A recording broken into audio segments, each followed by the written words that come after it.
Hi, everybody, and welcome to another episode of Deciphered, the podcast where we take complex and difficult topics and bring them back down to size so that everyone could understand. So for this episode, I'm going to try my best attempt to not get in trouble or not cross boundaries, because this podcast I'm about to articulate is controversial, I guess you would say. It's going to deal with the ideas of patriotism, nationalism, and the political correctness of America and our society as a whole. So, being a child of the late 90s and 2000s, I've seen a great deal of change. And that change is so noticeable, it's ridiculous. And I'm pretty much talking about the political correctness part. I'm gonna tackle these subjects, side by side. The political correctness, patriotism, nationalism, and then just try to make some sense out of it all. Right. So when I grew up, you had comedians. I'm gonna say use comedians to help me convey this message here, because I feel like everyone can relate to this. Who weren't afraid of making fun of people. Race, their work ethic, I don't know, whatever. You guys listen to comedians, Robin Williams, Dave Chappelle, whatever, there's a whole load of them, and they all have their quirks. And now today's standards, that same crowd, okay, a different crowd, the same crowd probably wouldn't get along with the new crowd, because the crowd of yesteryear really didn't give a shit. Yeah, I mean, they might have got offended, but kind of rolled off their shoulder, or they would say something back, and that was it. Today, it's liable to start a protest. I'll give you a good example of how the political correctness is, plaguing the country for better or worse. Starbucks. Merry Christmas on the cup. It's going away. I don't know if they brought it back. I haven't been to Starbucks at Christmas time that much, so I just don't know. But I heard about it. I've seen it, and it's ridiculous. Even to people, it's like, can't say that. Well, I'm like, how do I know if you celebrate Christmas or not? I'm just saying it's Christmas time, and that's what people say. I mean, obviously, if you're not part of the Christian religion and it's obvious in your attire, then I'm probably not going to say it, because that's common sense. But to an average Joe who's an atheist, or a non-Christian that doesn't, dress, as the religion requires, how the hell am I supposed to know? Or how is anyone supposed to know? So that right there, debunked. That should be like a given, okay? Whatever. You don't want to be a Christian, fine. I mean, but you like gifts, though, right? So that's what I'm saying. It's just, I don't know, it's weird in this country how that works. You can't offend people, yet they want to celebrate it. I don't know. Another thing I want to take a stab at is Hollywood and their portrayal of certain historic figures that have nothing to do with, as far as being historical accurate, it just doesn't work out. And that sucks. And for a while, I guess people were letting it go, and just it built up so much that people were like, no, they pointed it out. Like, hey, that's the wrong skin tone for Cleopatra. Or, hey, why is Achilles, black? I don't know. These are things that should be addressed, or maybe not. I don't know. But I'm just saying, if this happened like years ago, it just wouldn't be that much of a big deal. Not saying it's okay to get away with this shit. No. Listen, I'm for the people, by the people. I'm a Democrat, socialist. I love all that liberal bullshit to an extent. But you got to draw the line somewhere. It's getting out of hand, really. Like, you seriously have to, watch what you say, or walk on glass. It's not to, really go out of your way not to insult someone. Where I don't think, once again, yesteryear, it wasn't much of a problem. Or if it was addressed and dealt with then, and that was it. But today, I mean, it'll be like a revolution. People will protest in the streets, vandalize things. It's a madhouse. And it's all because of our current state of affairs. We have a president that's undone everything that was holding this country together. We were almost over the whole racism thing. Just to be clear, I'm not defending anyone. I'm not defending criminals, psychopaths, whatever. I'm just saying, if someone had a corrupt past or did something despicable, it was dealt with right there, then and there. The problem was taken care of, per se, behind closed doors, and very little of it got to the public. In fact, the only time you really saw something brought up were these extravagant murder trials. But even then, it was dealt with. All these other people, that actors and comedians and so on and so forth with these, really messed up agendas. They apologized. Now, I'm sure this happened, once again, 80s, 90s, early 2000s, but it was dealt with and it wasn't blown up. I mean, sure, it affected their career, but like I said, I just don't remember this. Maybe I was too young to grasp, or, just like it wasn't brought up, you know what I mean? Where all you see on social media is this person's getting fired because he made a comment about someone, how they looked, or whatever. But it's, like I said, it's getting out of hand now. They just fired a director of Guardians of the Galaxy, and, for something he's written, a long time ago. Someone actually took the time to dig up what this guy said that was, I guess, controversial, and blew it out of proportion. Same thing with Chris Hardwick, the guy who does the Talking Dead show. His girlfriend tried to bury him, almost did, and he was able to literally, get out of his predicament by the skin of his teeth. Now, I'm not saying any of these, whatever they've done in the past or the present, whatever is right or wrong, I'm just saying it should be dealt their matters. Should the public know? Maybe to an extent. But what this does, this fuels, more fire, more hatred, and more just prejudice all over. And this is not what we need right now. I'll throw out another example. Famous, TV series, The Sopranos. Betrayed Italian Americans as mafioso. Yes, did this occur? Of course, we all know it. But believe it or not every Italian likes to be associated with the criminal underworld. Same thing if you were to portray, Latin Americans as drug dealers or, warlords. I'm sure they're not that thrilled, right? I mean, come on, yeah. Does country have representations of these figures? Yeah, sure. But, it's to that extent, and it doesn't cross over. I mean, all these people are hardworking, Latino Americans, Italian Americans, just Russian gangsters that, left that shit behind and continued to do legitimate businesses. Anyway, my point is, it's stereotyping wasn't much of a problem, or if it was, like I said, it was dealt with and finished right then and there. It was addressed, they took care of it, they apologized, and moved on. Now, like I said, it's like a mammoth eruption of a volcano that could ruin people politically and professionally, and the effects are damaging. It's something that could be handled on a one-on-one basis has destroyed someone's entire reputation for better or worse. Now, moving on. Nationalism and patriotism, they kind of go hand in hand. Both are a ideology of, favoring your country, pretty much, where you come from. Me, for example, I'm an American of Italian descent, Italian American, whatever. All of us have, came from somewhere else, pretty much. All of you know this already. This is not new news, okay? Anyone listening here, unless you're, literally born here, inherited the earth, like a Native American, then I guess this doesn't apply to you. But like several years ago, it was cool being American. Yeah, we were made fun of a lot.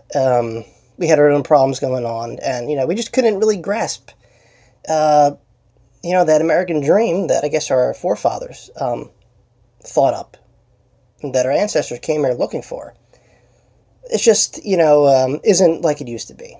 I don't recognize the country I live in anymore. It's filled with hate, dishonesty, corruption, and, but there, at the same time, there's benefits of living in the United States of America. But freedoms we do have, which are, slimming down, but the ones that are left, beat third world country shit. There you go. That's the honest truth. You know it, I know it, it's just how it is. I mean, you have to take comfort in knowing that you could go from border to border in the United States without getting, stopped by military personnel at a checkpoint. Maybe, you're subject to search if there's something going down, but other than that, there's no tanks or this and that. I mean, unless there's a riot, we all have a free pass here in the United States. It's the truth. Everyone has equal opportunity. Those who seek it, I mean, maybe be clear here, America has opportunity if you seek it, and if you're one of the freaking, chosen few. You could be the hardest working person on earth, but, you could only achieve so much here. They've opened the door for a select amount of people, and pretty much said, screw everyone else. This is another thing I feel like I don't have to explain. I think it's clear as day. If you guys understand it, great. If you don't, then I guess you're part of the problem then. Now, with that said, patriotism. Yeah, I'm a patriot. I've waved the flag, go America. I'm into the, history of the Revolutionary War, Civil War. I like the rights that we used to fight for and what we used to stand for. That's awesome. I mean, whatever's left, yeah, I'll support it. If it's for the freedom of everything, speech, rights, whatever, then I'm all for it. That's the American way, yeah. Unfortunately, after Obama, the presidency kind of took a nosedive, and I don't agree with the policy there. As patriotic as he sounds, it may sound to people, it's definitely not within the boundaries of what actual patriotism in America is. It's fallen off the deep end, and a lot of people are doing a lot of un-American things. And I know you're going to say, "Oh, well, that's just their choice." No, it's because they feel like an alien in their own country. Our leaders have done this. Our street captains, if you live in a city, our city council members, mayors, they've listened to these right-wing people that have oppressed the working class. And, what happens when you're backed up in a corner? You're going to lash back out. And it's not going to be pretty. If you feel like a prisoner in your own country, that's bad. And that's where we're headed. Patriotism isn't dead. It's just, severely wounded at the moment. And there will come a time, now, 10 years from now, maybe, I don't know, someone who knows what they're doing is going to get behind the Oval Office again and, hopefully resurrect the shell of what America was. Now let's talk about nationalism. Nationalism, like patriotism, another ideology, and basically it's pride with your ethnic background, your country, whatever. Like I said, me being a Italian-American, I love America to an extent. Like I said, I like some of its values and what it's accomplished, but I'm also a huge supporter of my ancestral country, Italy. And yeah, definitely. I don't know if they got into a war and if they wanted every Italian American to go over, hey, listen, help us fight. You guys are of Italian descent. I don't know. See, that's a whole other ball game. I don't know if that's even doable today, because people are, like I said, they're either one way or another. And but I see a lot more. The more people become unpatriotic here in this country, because America is a melting pot of everyone. And what happens when that patriotism in the United States dies out, nationalism grows for your own, basically where you came from. And that could be either a really dangerous thing or a really good thing. If you, like to talk about your culture or where your people came from, and you're proud and you have pride about that, great, no problem. Talk about that all day. I think that's one thing we lack in America is culture. Because America is a brand of its own, but it's also, made up of 100 different nations. And I think with that influence, that's what makes this country great. Unfortunately, with our, this country's leaders, it's lacking that. And I hope, one day a return to the norm would be nice. You know, because we need cultural differences. That's just how you learn from one another, period. Now, like I said, nationalism could be a good thing or bad thing. In 1930s Germany, it's another thing that kind of spun out of control. Because you had guys like Hitler, okay? Hitler saw the problem. He's a former soldier, and his country was, I guess, not under the influence, but, let's see, how can I put this without, sounding insulting or whatever, or offensive. Well, you had a foreign group of people, people of Jewish descent, that were making, ends meet more so than the actual countrymen of Germany. And this was a problem, and he addressed it. But what he did is he kind of blew it out of proportion. Instead of, rationalizing it and say, hey, this is our land. We could, share it. We could, maybe find some kind of middle ground. Work with the problem. Don't rub up against it. Don't, just go to war with it. Find solutions before becoming physical. I think that's how every, argument should be done, because if you go in, fists blazing, it's gonna get ugly really quick. You know what I'm saying? Like war and God knows what else. But once the nationalism bug hits, and it becomes this wave of like a superiority complex over other people and country, that's when it becomes dangerous. Thus leading to, some of the worst human calamities ever. And with all that said, my basic point I'm trying to get across here is it's okay to be patriotic. It's okay to, have a sense of nationalism and love where you came from, or your peoples, per se. What's not okay is thinking, my group is better than their group, or my religion is better than their religion. And, if you have, means to back this up, or, these real, demented arguments, these vulgar, hate speeches on praising how, you're superior over this person on any side of the boats, ethnic, local people, immigrants, whatever. It should be about unity. That's the key word here. It brings people together. That's what it means. And, we're severely lacking it in this day and age.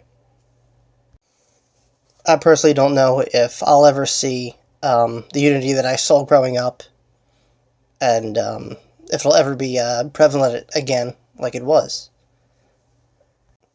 Given our current situation, we're still a nation divided, but you have people that are willing to look past all the hate and rage out there and come together on common ground, whatever it may be. And hopefully, lead by example to future generations that replace hate with forgiveness, replace segregation with unity. Hopefully, everyone sees the light at the end of the tunnel. That one day, we'll all know what it's like to be united under liberty once again. Thank you all for taking the time to listen. I had a decision to make this podcast either about history, my first love, or this more or less controversial matter. But I think this is more important, more of a